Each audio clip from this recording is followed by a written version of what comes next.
Experts believe that commitment unlocks the door of imagination, provides vision, and gives light. Our next speaker is a man of commitment. To him, he believes that the quality of any person is in direct proportion to his commitment to excellence. He believes unless you are committed to a thing, everything you are doing or saying is in the realm of promises and hopes, no plans. But he is a man of commitment. He is a surveyor. He is a management expert. He is the governor of Lagos State. Please welcome Mr. Sanwo-Olu.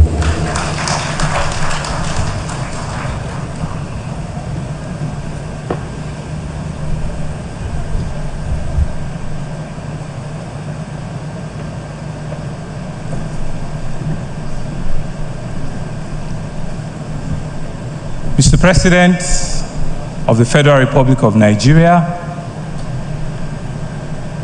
Your Excellencies, President of Ghana, Togo, Senegal, Niger, and Chad, Your Excellency, Mr. Vice President-elect, who is representing my leader, the President-elect, Your Excellencies, Senate President, and other leaders that are here, my brother governors, the man of the moment, my good Egbon, a Lagosian, a Nigerian of no mean feat, Alhaji Aliko Dangote.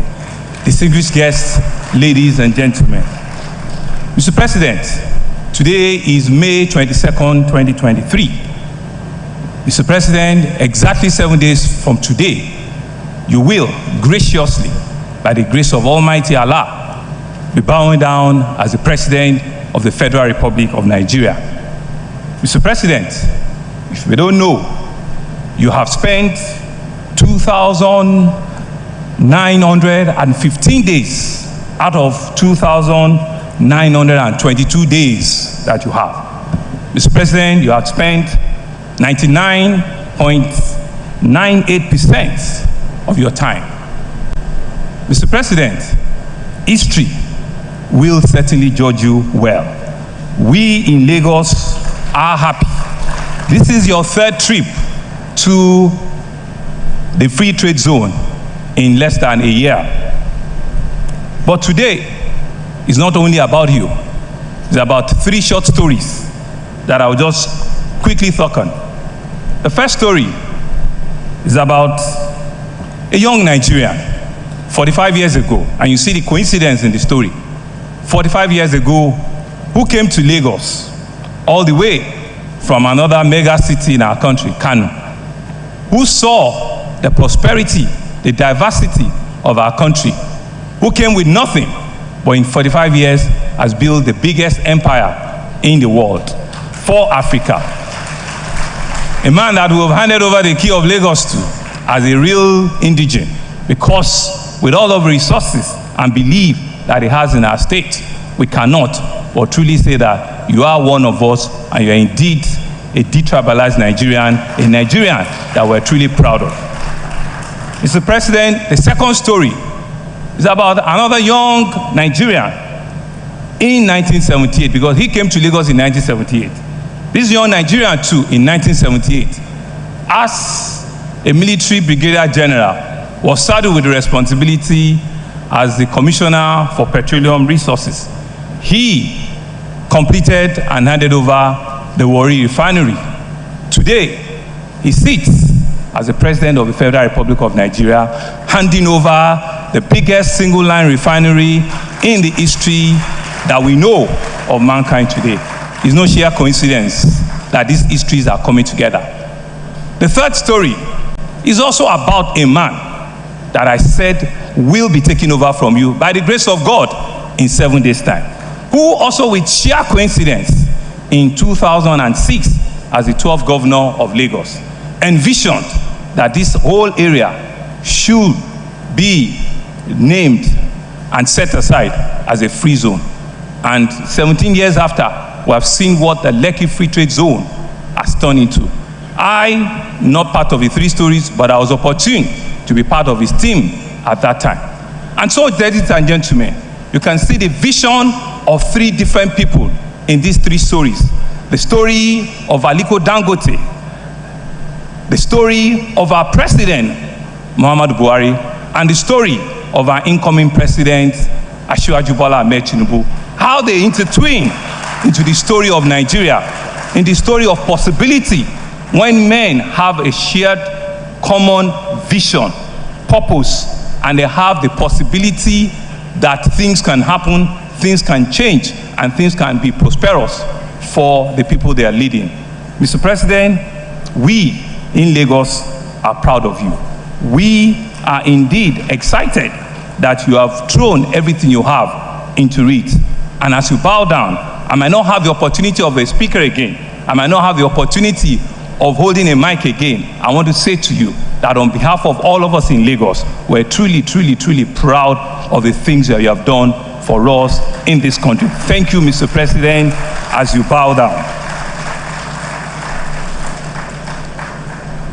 To our son, Alhaji Aliko Dangote.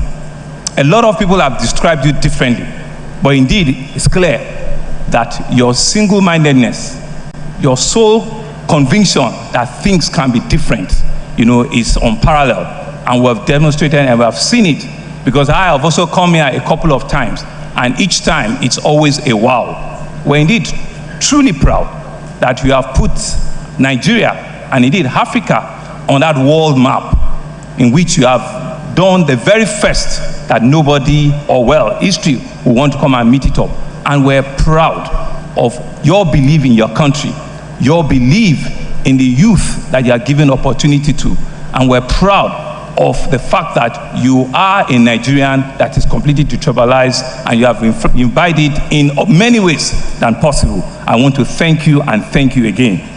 I want to also thank in absentia our president-elect, who, like I said, also propelled the vision of ensuring that what we are enjoying today as governor and as Lagosians, he was also the main architect of that modern history of trajectory of Lagos. And we're hopeful and praying that when he do come in as the president, all of those additional visions that he has will come to reality.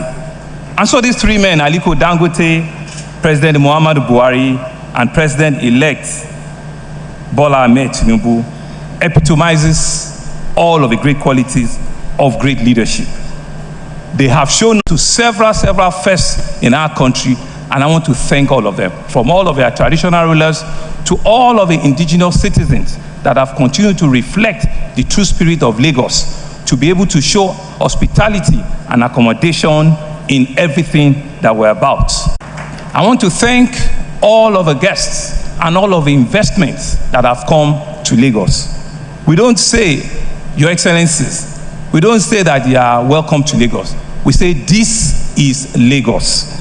It's a commercial, economic nerve center of our country. It's a place where all of us as Nigerians are truly, truly proud of, because it continues to help us stay and take off, as a nation. If we were to be a country, numbers shows that Lagos could be the 6th biggest economy in the whole of Africa. And so you are all welcome to This is Lagos. On a final note, distinguished guests, ladies and gentlemen, it's about the opportunity this has provided for all the youth and young people of our country.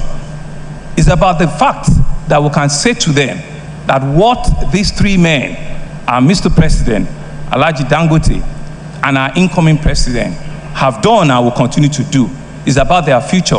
It's about providing opportunity for them, because the over 150,000 or so direct and indirect jobs that will be created are not for 65-year-old and not for 55-year-old. They are jobs for our youth, our young leaders that are in their 20s and in their 30s, and for them to believe that indeed Nigeria is a place for them. Nigeria considers them as an important and a veritable tool in developing and ensuring that the very best is always at us. I want to thank you all very much for coming, and I want to pray that as Aliko Dangote has done this, the conversation is how many Dangotes are we going to build? From Port Harcourt to Enugu, from Sokoto to Maiduguri, from Lagos to Abuja. We need to replicate the likes of Aliko Dangote. Thank you very much, and enjoy the rest of the day.